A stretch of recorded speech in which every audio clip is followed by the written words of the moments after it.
Alors voici un autre réglage, hein. Donc en fait, pourquoi on parle de réglage? On parle de réglage parce que on a mis pour positionner les portes latérales correctement un correcteur, et justement c'est lui qui est censé nous amener de la précision, de la rapidité et de la stabilité. Donc dans ce troisième réglage, on voit que en fait la porte va se positionner à une valeur très précisément égale à la consigne, mais pour cela, elle va onduler autour de la position finale. Alors, on parle de réponse oscillatoire amortie. Donc il ne faut pas que ça soit trop oscillant, sinon vous allez dépasser fortement de la position que vous voulez obtenir. Donc on peut accepter justement un dépassement. Là on va voir qu'on parlera de dépassement. On peut accepter un dépassement, mais il ne faut pas que ce dépassement soit trop élevé. Alors ici c'est pour la... Alors pareil, pour la consigne, toujours cet échelon à partir de l'instant 0 qui apparaît. Donc l'échelon apparaît ici. Donc voilà notre échelon, c'est notre consigne.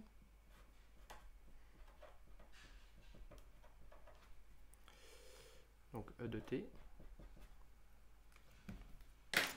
Et ici la réponse du système, donc la position de la porte.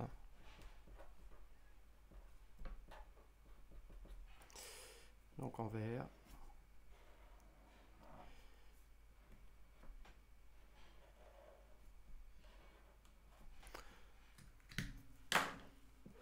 On retrouve toujours les mêmes choses en termes de variation. C'est-à-dire qu'ici, la variation delta E, donc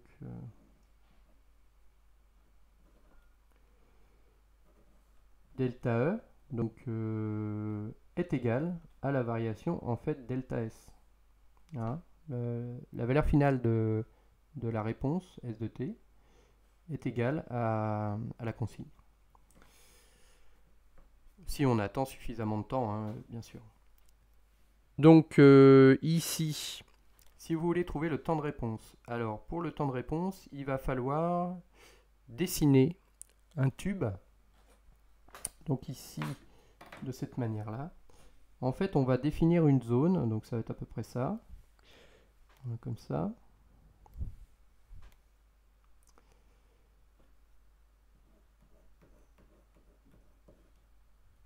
Et le temps de réponse, il est défini lorsque la courbe de la réponse entre définitivement dans cette zone sans en ressortir. Donc là, je vois bien que la dernière fois, donc quand la réponse évolue, la dernière fois qu'elle croise cette limite de plus ou moins 5% et qu'elle rentre à l'intérieur de la zone sans en ressortir, eh bien, c'est ce qui définira le temps de réponse.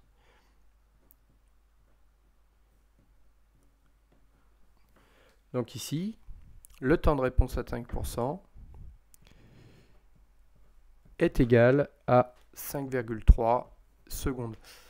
En fait, on a affaire à un système du second ordre. Hein. Vous avez vu ça en physique quand vous avez fait les résolutions d'équations différentielles, en maths aussi. Et donc la réponse est oscillante. Et dans ce cas très particulier, vous avez cette façon de faire pour justement calculer le temps de réponse. Donc là, dessiner ce petit tube. Donc tout simplement ici, la valeur finale étant de 1, et bien là, ça veut dire que vous serez à 0,95 et ici, vous serez à 1,05 mètres. Donc voilà un petit peu cette technique. On peut donner l'erreur statique. Alors ici, je vous ai dit que le système était très précis. Donc l'erreur statique en pourcentage, comme on sait que c'est delta E de plus l'infini moins delta S de plus l'infini, et que je sais que en fait ces deux valeurs sont égales, je n'aurai pas d'erreur statique. Bien sûr, l'erreur statique, alors là ici c'est pas en pourcentage, hein, c'est en mètres. l'erreur statique en pourcentage, elle sera aussi nulle. Maintenant, qu'est-ce qui manque sur cette feuille? Eh bien, il faut définir le dépassement. Alors, il y a un dépassement qu'on appelle le premier dépassement D1. En fait, qu'est-ce que c'est ce dépassement? Eh bien, là, on voit bien que la réponse, donc la position de la porte, a dépassé la consigne. Et le plus grand dépassement, c'est ce qu'on appelle le premier dépassement. Et ce premier dépassement, on pourra dire que il apparaît à l'instant T1. Donc T1 est l'instant du premier dépassement. Et généralement, on peut donner la valeur d'un dépassement. Alors on pourra le donner en mètres et en pourcentage. Bon, je vais juste le donner en mètres ici. Hein. Donc ici, ce dépassement D1, ça sera donc la valeur absolue de la variation de S à l'instant T1, donc l'instant du premier dépassement, moins la variation totale. Et là, c'est donné en valeur absolue. Donc ici, c'est 1,7 moins 1. Donc 0,7